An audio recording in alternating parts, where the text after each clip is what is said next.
147 சங்கீதம் 761 பக்கம்.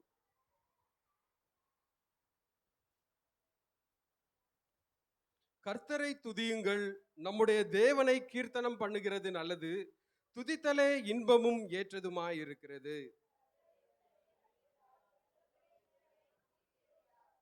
இருதயம் நொறுங்குண்டவர்களை குணமாக்குகிறார், அவர்களுடைய காயங்களை கட்டுகிறார்.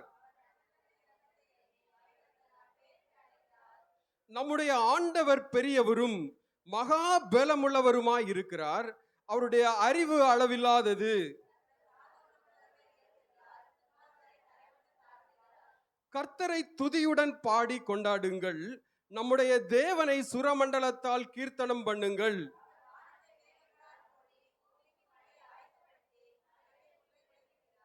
அவர் மிருக ஜீவன்களுக்கும் கூப்பிடுகிற காக்கை குஞ்சுகளுக்கும் ஆகாரம் கொடுக்கிறார். தமக்கு பயந்து தமது கிருபைக்கு காத்திருக்கிறவர்கள் மேல் கர்த்தர் பிரியமாயிருக்கிறார். அவர் உன் வாசல்களின் தாழ்பாள்களை பலப்படுத்தி உன்னிடத்தில் உள்ள உன் பிள்ளைகளை ஆசீர்வதிக்கிறார்.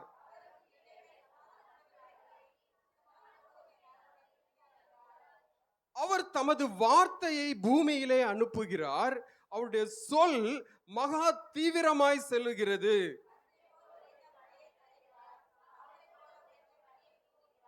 அவர் தமது கல்மழையை துணிக்கைகளாக அனுப்புகிறார், அவருடைய குளிருக்கு முன்பாக நிற்பவன் யார்?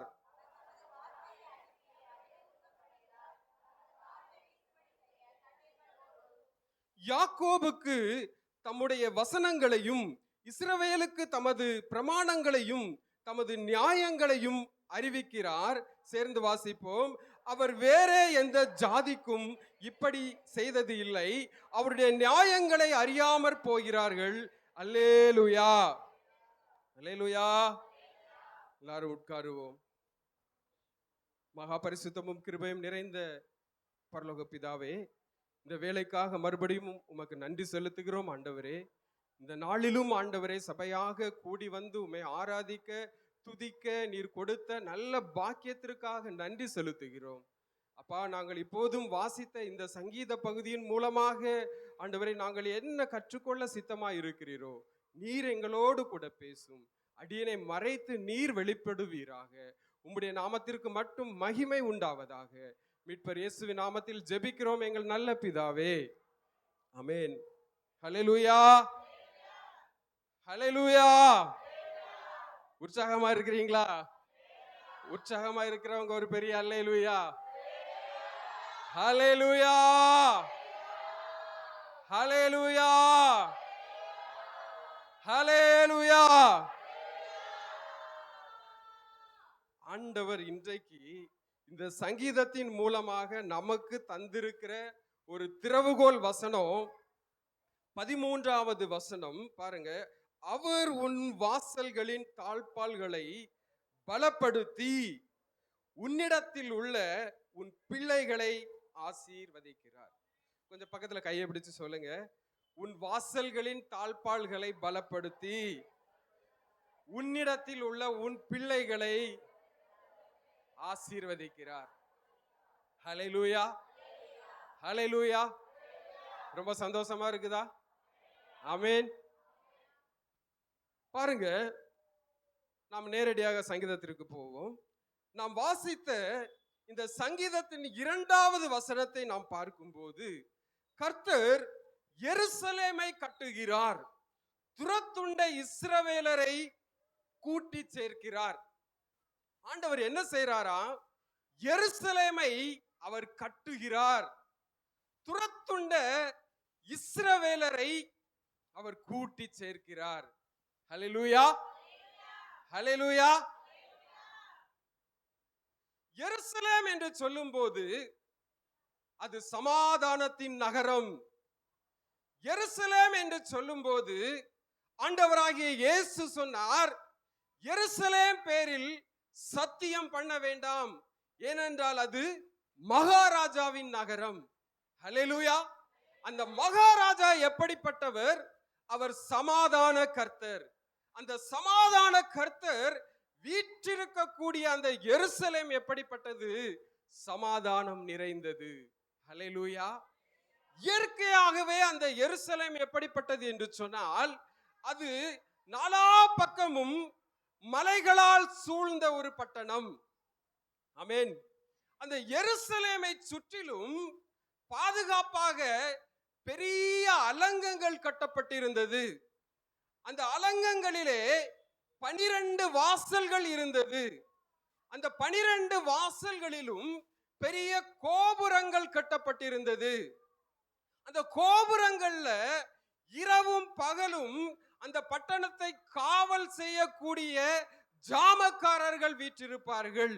அந்த பட்டணத்தை நோக்கி யார் வருகிறார்கள், அந்த பட்டணத்துக்கு என்ன சம்பவிக்க போகிறது என்பதை எல்லாம் அவர்கள் கோபுரத்தில் அமர்ந்தவர்களாக அந்த ஜாமக்காரர்கள் கண்காணித்துக் கொண்டிருப்பார்கள். ஹல்லேலூயா. இப்படி மதில் சூழ்ந்த மலைகளால் சூழப்பட்ட ஒரு அரணிப்பான எருசலேம் என்கிற ஒரு இடத்துல ஒரு மகிமையான தேவ ஆலயம் கட்டப்பட்டது. ஹல்லேலூயா. அது யாரால் கட்டப்பட்டது? சாலமோனால் கட்டப்பட்டது. ஹல்லேலூயா.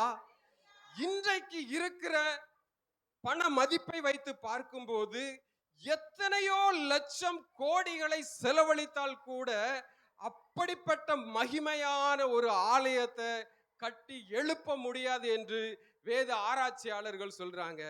ஹல்லேலூயா. எல்லாரும் கவனிக்கிறீங்களா? கொஞ்சம் பிள்ளைகளை அப்படி பிடிச்சு வைங்க. ஆமென். அப்போ அப்படிப்பட்ட ஆலயத்தை கட்டி பிரதிஷ்டை பண்ணும்போது தேவன் என்ன சொன்னார்? சாலமோனுடைய வேண்டுகோளின்படி இந்த ஆலயத்தில் ஏறெடுக்கப்படுகிற ஜெபத்திற்கு என் கண்கள் திறந்தவைகளாயும் என் செவிகள் அதை கேட்கிறவைகளாகவும் இருக்கும் என்று சொல்லி ஆண்டவர் வாக்கு பண்ணி இருந்தார். ஹல்லேலூயா. ஹல்லேலூயா. ஆனால் அப்படிப்பட்ட எருசலேம் ஒரு நாள் இடிக்கப்பட்டு தரைமட்டமாக்கப்பட்டு அது தீ கொளுத்தப்பட்டது. ஹல்லேலூயா. ஹல்லேலூயா. முதலாவதாக கட்டப்பட்ட ஆலயம் ஏன் இடிக்கப்படும்படி தீ கொளுத்தப்படும்படி தேவன் ஒப்பு கொடுத்தார் என்று சொல்லி நாம் வேதத்திலே பார்க்கும்போது அங்கே நடந்த அருவருப்பான காரியம் என்ன, அக்கிரமமான காரியம் என்ன என்று சொல்லி நாம் வேதத்தை தியானிக்கும் போது 2 ராஜாக்கள் 21வது அதிகாரத்தை எடுத்து 1வது வசனம் முதல் 7வது வசனம் வரை நாம் வாசிக்கும் போது, மனாசே ராஜாவாகிற போது 12 வயதாயிருந்தது. வாசிப்போமா? யாராவது வாசிங்க.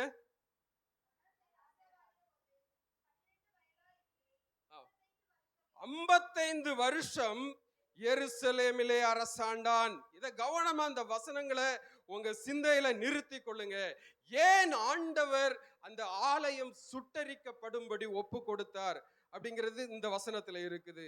கர்த்தர் இஸ்ரவேல் புத்திரருக்கு முன்பாக துரத்தின சகல ஜாதிகளுடைய அருவருப்புகளின்படியே அவன் கர்த்தரின் பார்வைக்கு பொல்லாப்பானதை செய்து தன் தகப்பனாகிய எசேக்கியா இடித்து போட்ட மேடைகளை திரும்பவும் கட்டி பாகாலுக்கு பலிபீடங்களை எடுப்பித்து இஸ்ரவேலின் ராஜாவாகிய ஆகாப் செய்தது போல விக்கிரத்தோப்பை உண்டாக்கி வானத்தின் சேனைகளை எல்லாம் பணிந்து கொண்டு அவைகளை சேவித்தான்.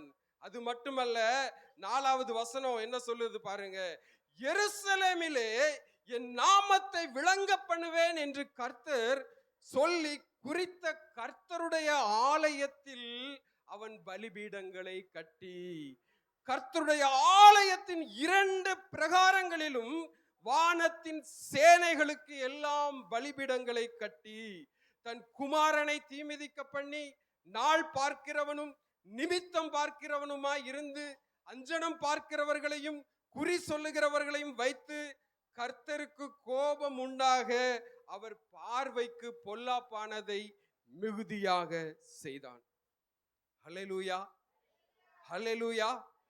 7வது வசனம் வாசிக்கும் போது பயங்கரமா இருக்கும் பாருங்க.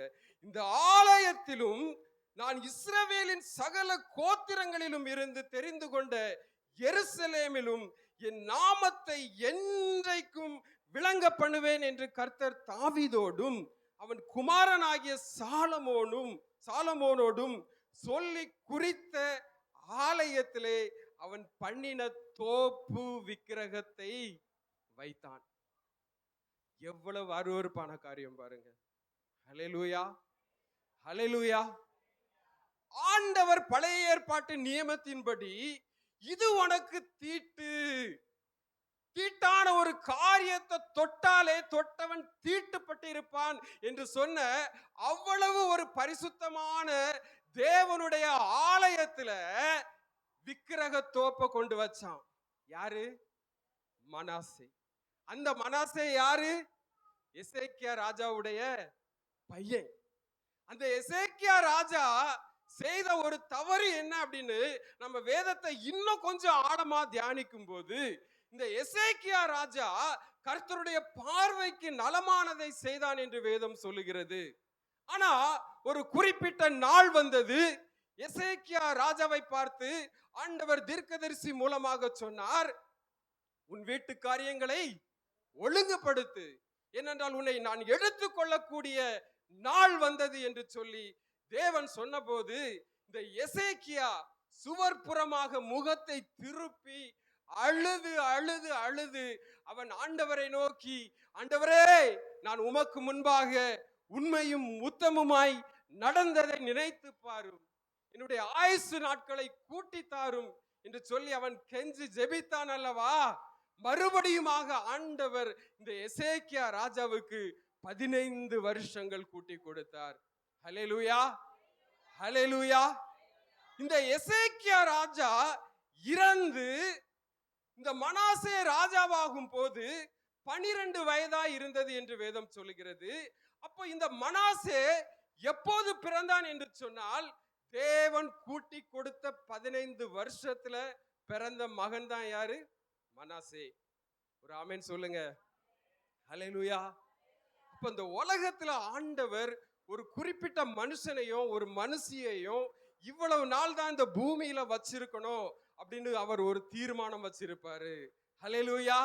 அந்த தீர்மானத்தை மீறி நாம ஆயுசு நாட்களை அதிகமாக பெற்றுக்கொள்ளும் போது, தேவனுடைய திட்டத்துக்கும் தீர்மானத்துக்கும் விரோதமாக நாம் செயல்படும் போது அங்கே ஒரு துன்மார்க்க சந்ததி உருவாயிற்று. ஹல்லேலூயா, ஹல்லேலூயா. இந்த மனாசே செய்த பாவத்தின் நிமித்தமாக அங்கே இஸ்ரவேல் பட்டணத்துடைய அடைப்புகள் தகர்க்கப்பட்டது.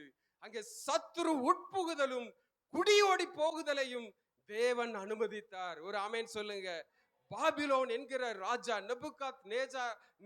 நெபுகாத் நேச்சார் என்கிற ராஜாவை இவனுக்கு விரோதமாக, இந்த பட்டணத்துக்கு விரோதமாக தேவன் எழும்ப பண்ணி அந்த பட்டணத்தை தரைமட்டாக இடித்து அந்த ஆலயத்தையும் அக்கினிக்கு இரையாகும்படி ஒப்பு கொடுத்தார்.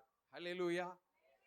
எது தீட்டுப்படுகிறதோ அது எல்லாம் அக்கினியினால் பரிசுத்தமாக்கப்பட வேண்டும். ஒரு ஆமென் சொல்லுங்க.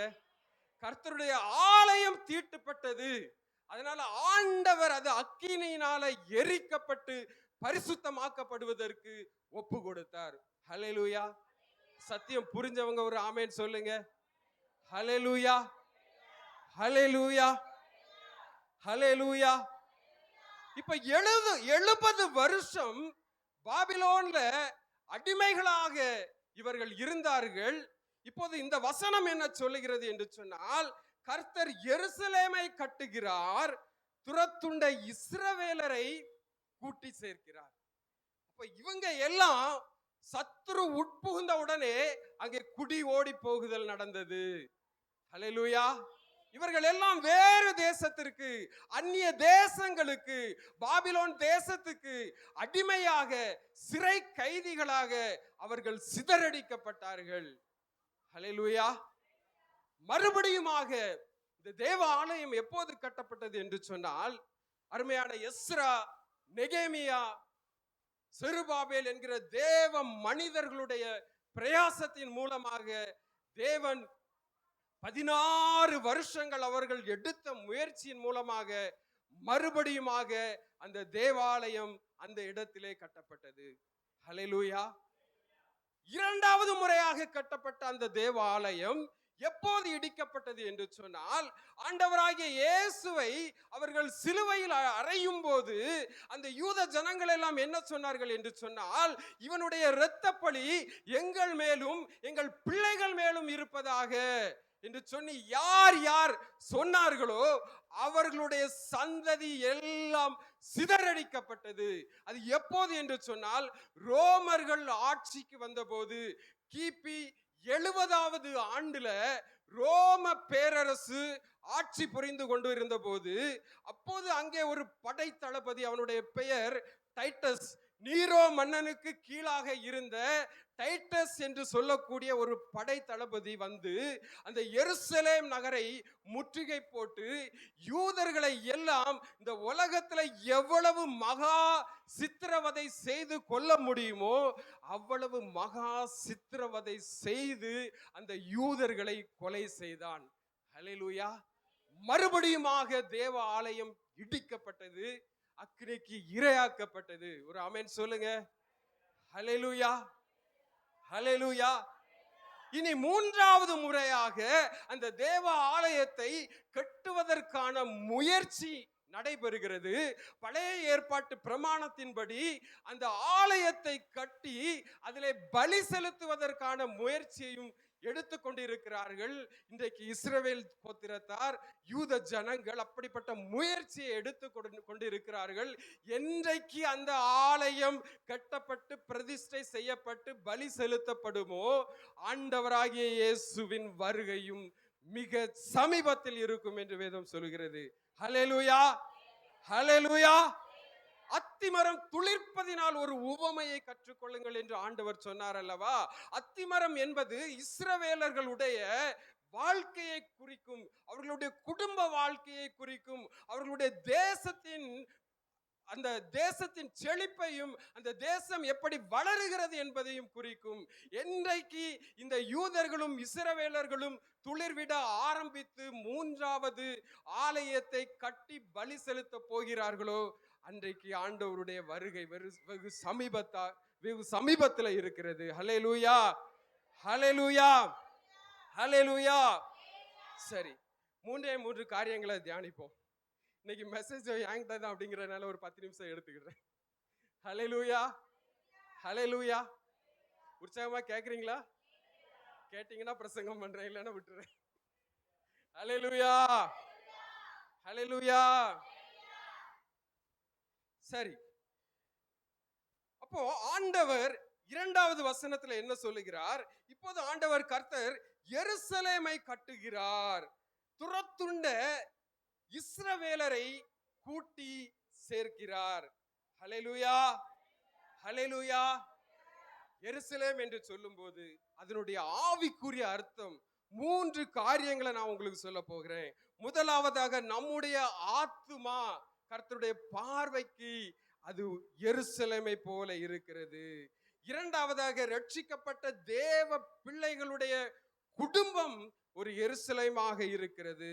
மூன்றாவதாக, தேவ பிள்ளைகள் அவரை கூடி ஆராதிக்கிற சபை ஒரு எருசலேமாக இருக்கிறது. ஹல்லேலூயா, ஹல்லேலூயா. அப்போ நமது ஆத்துமா, முதலாவதாக நம்முடைய ஆத்துமா என்பது எருசலேமை போல இருக்கிறது. இந்த ஆத்துமாவுக்கு வாசல்கள் எது, இந்த ஆத்துமாவுக்கு மதில் எது என்று சொல்லும் போது, ஒரு ஆத்துமாவுக்கு வாசல், ஒரு ஆத்துமாவுக்கு மதில் என்று சொல்லப்படுவது ஒரு மனுஷனுடைய வாய். ஒரு ஆமென் சொல்லுங்க. ஹல்லேலூயா, ஹல்லேலூயா. ஒரு மனுஷன் வாயே பேசாம இருந்தான் அப்படின்னு சொன்னா அவனை என்ன சொல்லுவோம்? நம்ம என்ன சொல்லுவோம்? ரொம்ப சாந்தமா இருக்கிறான், ரொம்ப சாந்தமா இருக்கிறான். வாயே பேசாதவனை என்ன சொல்லுவோம்? ஊமை. அவன் இருக்கிறத ஒண்ணுதான், அவன் இல்லாததும் ஒண்ணுதான். அப்போ வாய், நம்முடைய வாய் நல்ல வார்த்தைகளை பேசி ரொம்ப சுறுசுறுப்பா நம்ம செயல்படும் போது நம்ம ஆத்துமா உயிரோடு இருக்கிறது என்று சொல்லி நம்ம நிரூபிக்கிறோம். ஒரு ஆமென் சொல்லுங்க. ஹல்லேலூயா.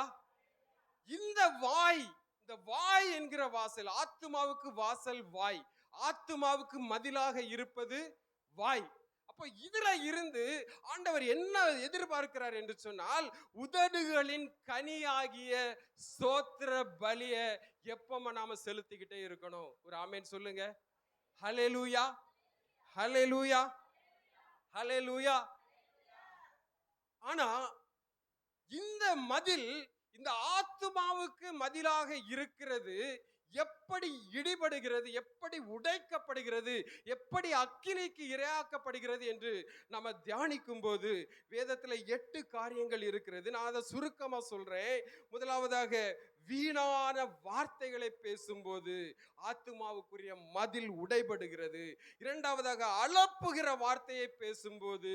மூன்றாவதாக, வம்பு வார்த்தைகளை பேசும்போது. நாலாவது, புத்தீனமான பேச்சுகளை பேசும்போது.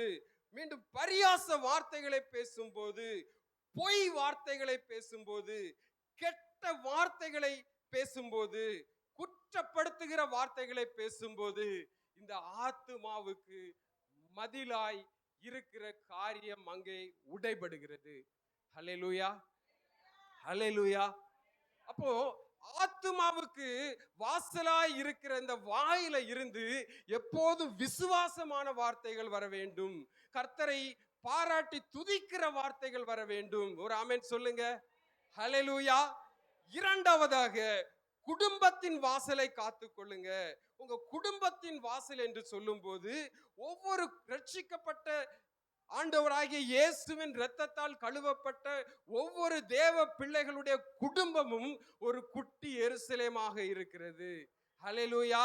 இந்த எருசலேமுக்கு எது மதில் சுவராக, எது பாதுகாப்பாக இருக்கிறது என்று சொன்னால், அந்த குடும்பத்தில் ஏறெடுக்கப்படுகிற துதி.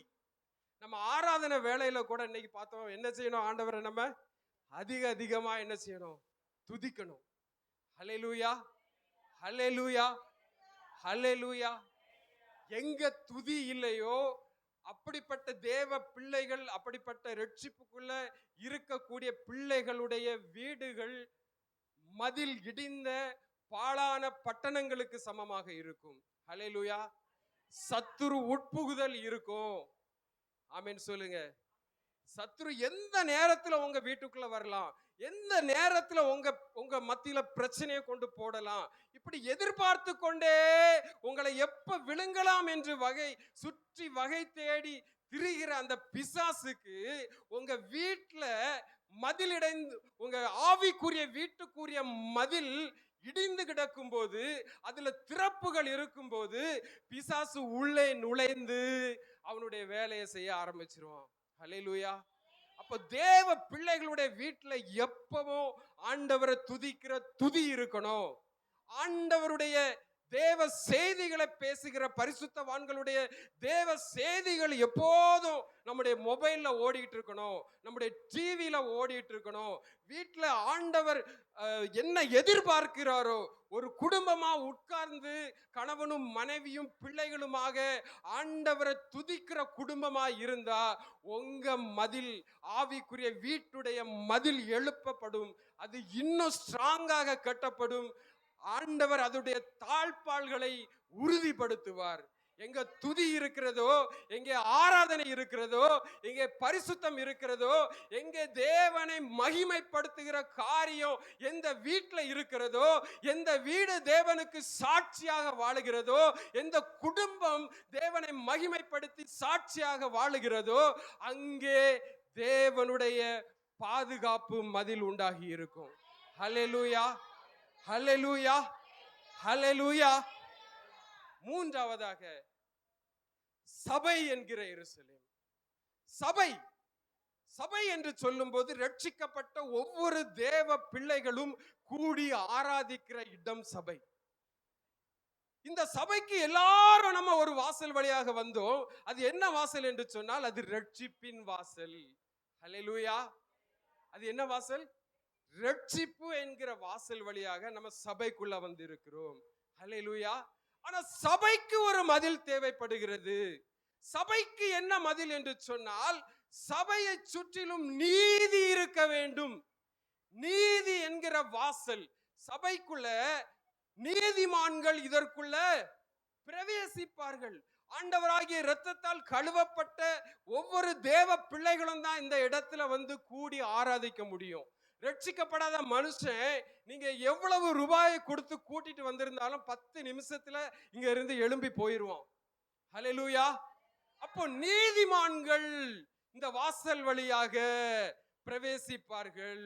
அப்போ நீதி என்கிற வாசல் சபைக்கு மதிலாக இருப்பது, சபைக்கு பாதுகாப்பாக இருப்பது நீதி என்கிற ஒரு வாசல், நீதி என்கிற ஒரு சுவர். ஒரு ஆமென் சொல்லுங்க. அப்போ அநேக இடத்துல, அநேக சபைகள்ல இன்றைக்கு நீதி இல்ல. எப்படி நீதி இல்ல? எப்படி நீதி இல்ல? அநேக சபைகள் இன்றைக்கு ஜாதிய முன்குறித்து பேசுகிறது. இந்த குறிப்பிட்ட ஜாதி தான் எங்க சபைக்குள்ள வரணும், வேற சபை, வேற ஜாதிக்காக நாங்க இந்த சபையை நடத்தல. இன்னும் பணக்காரர்களுக்கு முக்கியத்துவம் கொடுக்கிற சபைகள் இருக்கிறது, படித்தவர்களுக்கு முக்கியத்துவம் கொடுக்கிற சபைகள் இருக்கிறது.